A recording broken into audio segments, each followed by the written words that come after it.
I know we're all in love with conspiracy theories and everyone wants to accuse the Yankees of everything. But in this particular case, they're guilty of nothing. Let's hit the inside scoop with FT Senior Insider Ken Rosenthal. Ken, let's get right to the Jurickson Profar suspension. What was your reaction when you saw that news yesterday?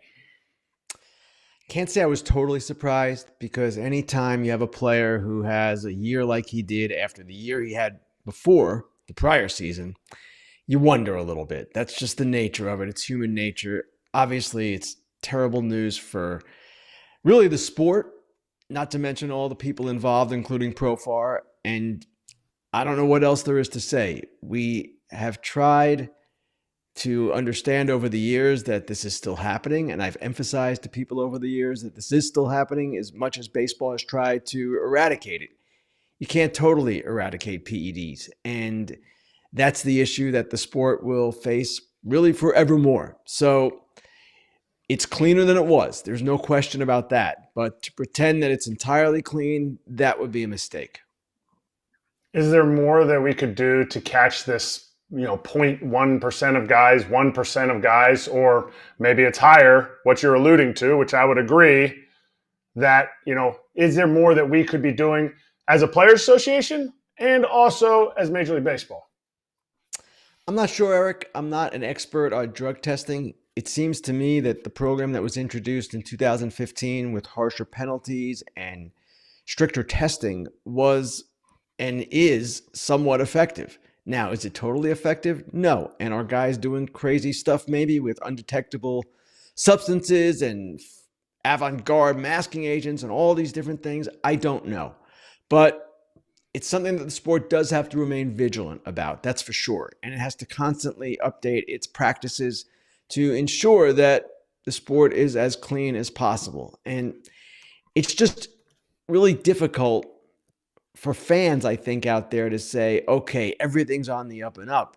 When something like this happens, there is this doubt that forms in your mind. And that's the doubt maybe I had with Profar, right? That, okay, we don't know entirely that the changes he made, the work that he did in the previous offseason with the Tatis family had a positive impact purely on that alone, or was there more to it? And there were suspicions around the game last year. But of course, you can have suspicions about anything. It doesn't mean it's true. Yesterday confirmed that something perhaps was going on. Ken, what did you think of his statement? To me, I said copy paste. Seen that one before. Didn't willingly, lawyer-ish, just what everyone else puts down there statement. And do you think that the Braves front office feels like they got worked because they signed him to a 3-year, $45 million contract? He's going to miss half that for year one, but he's going to get the rest. I will say his statement, I thought, compared to some of the others, was better. It was not an excuse-filled thing. It was basically an apology. So I had no problem with that. Yes, he said it's because of my deep love and respect for this game that I would never knowingly do anything to cheat it. Yes, we've heard that before. But there isn't a whole lot he can say. Now, as from the Braves' perspective, yeah, I would imagine that there's some concern or feeling in the front office that, this is something we didn't anticipate necessarily, and something certainly that didn't turn up in his physical. So, yeah, I'm sure they're not pleased with this development. And then you wonder, does he come back the same player, a different player, a lesser player, or does he continue on and become a really good player again as he was? It's hard to know. Well, let's stay on this for a little bit here. The Braves, you wrote an article a little bit ago about them and the understanding about, what is going wrong with them. Ronaldo Lopez, shoulder inflammation. They just sent down or DFA'd Jesse Chavez and Hector Neris. He got DFA'd earlier. They brought up Zach Thompson, who hasn't pitched in 2022. I know the bullpen is a problem, but is there also another problem of why they're, struggling a little bit in these departments? It's a bad start, obviously, with bad news on top of it. The Lopez injury, the Profar suspension, the bullpen moves that don't seem to be working out all that well. They really didn't do much in the offseason outside of sign Profar. They tried to sign Jeff Hoffman, and I get into this in the article, in late November. They were not happy with his physical, backed out of the deal. He later signed with the Blue Jays after the Orioles also backed out of a contract with him. got 3 years, $33 million to be their closer.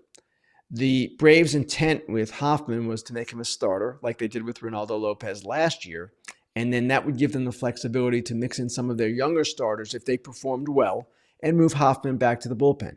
Hasn't worked out that way. The curious thing to me is that they didn't do anything else with their pitching. And I know offense is the bigger concern right now. They had the 29-inning scoreless streak. I get that. The offense is going to be fine. But with the pitching, their concern was if we bring in, say, a Charlie Morton, bring him back, or Jose Quintana later, that those guys were purely starters and they would effectively block a guy like Grant Holmes, who pitched last night, did not do terribly well against the Los Angeles Dodgers, and some other guys that they have in mind, with Strider coming back as well. We can always look back at an offseason and say, that didn't work out the way it should have. And perhaps this offseason will be one we look at like that. But the other point I made in this story is that with Profar, they're going to save, because the suspension is unpaid, almost $6 million.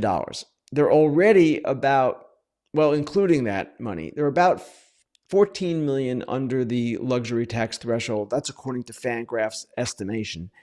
And that gives them the flexibility to do things if they want to, leading to the deadline and then at the deadline.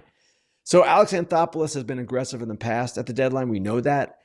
I expect him to do some things, but he didn't do a whole lot this winter, and that was a little bit surprising. Yes.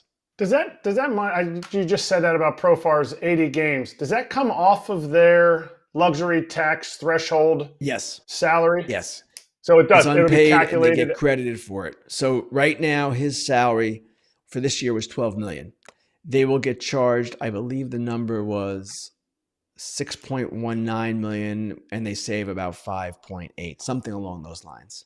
Okay. Well, they can spend that $6.9 million on a new batch of Torpedo Bats. Are we making too big of a deal out of it? And who do you feel has had the best perspective on the Torpedo Bats? Because we've seen everything from relax, they've been around, to this is the worst thing ever. Major League Baseball needs to investigate the Yankees.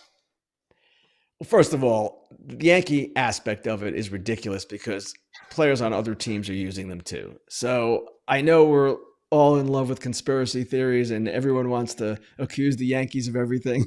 But in this particular case, they're guilty of nothing. I went through this on Fair Territory yesterday.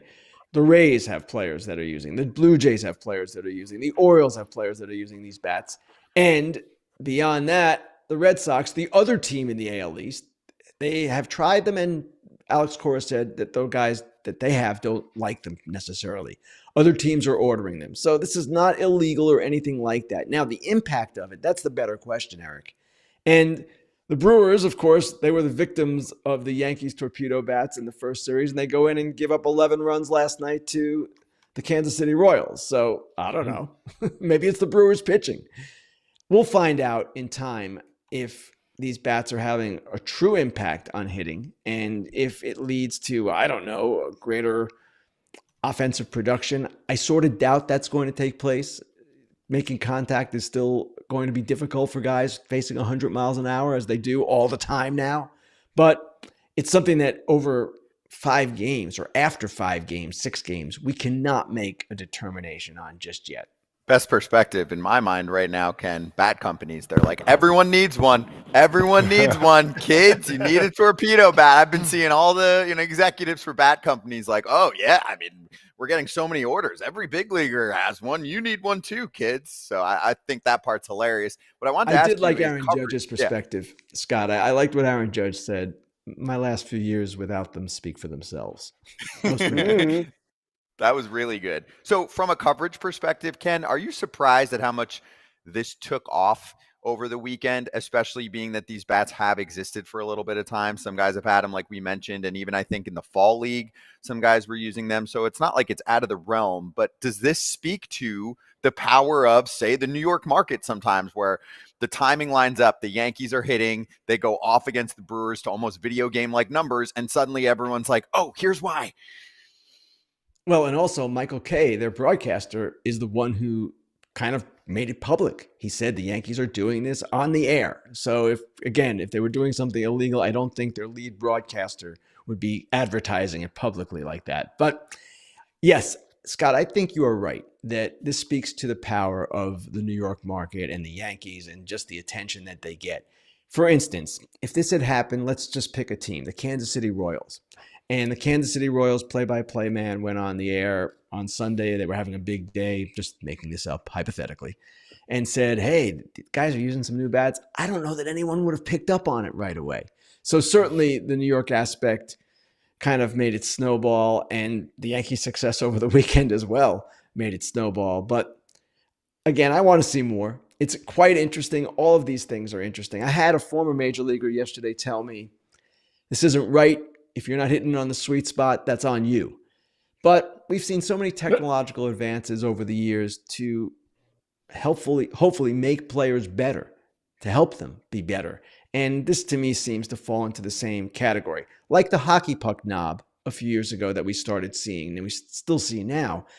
The idea was to shift the weight of the bat and help a player perform at a higher level. I don't see anything wrong with that. The pitchers are doing things to perform at higher levels as well.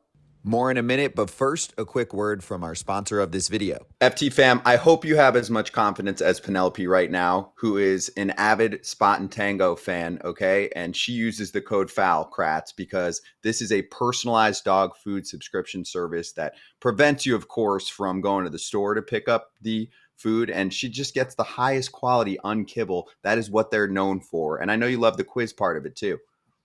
It's a super quick quiz, but it lets you give them the information and they tailor it to what is needed based on their age, size, activity level, all things that are custom for each and every one of your dogs. Yeah, human grade ingredients in that unkibble. USDA meat, fruits, and veggies that are approved there. No artificial stuff, no preservatives. They've got the exclusive deal for the FT fam for a limited time. Go to spotandtango.com/foul. Use code FOUL to get 50% off your first order. That's spotandtango.com/foul. It's spotandtango.com/foul, code FOUL. And now back to the video. Garrett Crochet just signed a monster deal, 6 years, 170. That's $170 million for Boston. Talk a little bit about that and explain to me, do you think this is good, bad? What do you think for the young man? I thought it was a great deal for Crochet. And I frankly was surprised by the size of it. Basically, if you boil this down, his last year of arbitration is next year. So let's assume next year is $10 million. That's probably being generous, but let's give him $10 million for next year. He's at 3.8 this year. That means his 5 free agent years are worth $160 million. That's $32 million a year for a guy over 5 years, for a guy who really just last year was his first full year as a starter. He had Tommy John surgery in 2022, missed that whole year, came back in 23, and then last year he started for the first time on a regular basis. That is a testament to what the Red Sox think of him. And it's also a testament to the Red Sox because all we've heard for the last several years in the wake of the Chris Sale contract is that John Henry is kind of risk averse with pitching deals right now, big ones. They didn't do well with David Price. They didn't do well with Sale. And here's Garrett Crochet, and he's getting a big deal. There's no doubt about it. This is a big deal. So good for Crochet for sure. A guy who's fought his way back, fought his way into prominence. And good for the Red Sox because, hey, heaven knows I've criticized them and have a number of other people in recent years for their lack of spending. With the Bregman deal and with this deal, it shows a different strategy than we've seen in the recent past. Yeah, they're spending and they're off to a slow start on the field, but it's super early. And so credit to them. Yeah, this is more like the Red Sox we were used to from several years ago when they were more competitive. My follow-up here is, were you surprised? I know you said you were surprised about the number. Were you surprised about the timing? Because it's basically one start and then it gets done at this point. And I'm with you. I looked at it. I'm like, okay, Corbin Burns got low 200s. I mean, this deal's not that far off of a guy who made it to free agency and had way, way more of a track record. I know Crochet, stuff-wise, though, is up there amongst the best in baseball. The timing surprised me only because Crochet said on a podcast the other day that they came close before opening day and it didn't get done. And it seemed at that point talks had stalled and it was going to be put off until perhaps the offseason. Now, sometimes you will see these things linger into the season and change in the early weeks and deals get done. That seems to be what happened here, that they just kept negotiating, and Crochet perhaps had a number, and if the Red Sox hit that number or came close and they finally came to that agreement, then everything was fine. So the timing surprised me only because of what Crochet had said publicly, but it didn't mean this was over. And even in the Vlad Guerrero Jr. situation, that one's not necessarily over either, though it certainly has not been resolved at this point. If the Jays eventually get to the point where Vladimir Guerrero Jr. is satisfied, if they hit his number, then I would expect he would sign even if it's during the season. Ken, do you like April Fool's Day? I do. Do you have any good stories? Because normally it's about during the season. If not, it's like everyone's cranking up. Do you have a good one a good prank you pulled or that you saw someone else pull? How about one that was pulled on the entire country and I fell for it? The Sid Finch story. Now, I don't know if you guys remember this. It was kind of before your time. In 1984, I was working my first job in York, Pennsylvania, and I was living with a friend of mine from college who was also working at the same newspaper. He was a big Yankee fan, and at the time, before I was covering baseball, I was a Met fan. And Sports Illustrated came out with the Sid Finch story. This guy was on the cover, this crazy-looking guy, and this whole story was written about this guy who throws 110 miles an hour. He is an eclectic, kind of weird dude. And I fell for it hook, line, and sinker. I went running down the stairs of our duplex, $320 a month duplex in York, Pennsylvania that year. And I flew down the stairs, holding the magazine, showed it to my friend, and said, "Look at this, man." We get to the newspaper that day, and it came out that it was all April Fool's, a big hoax. The Mets were involved. It was a great story. So, yeah, I was the sucker.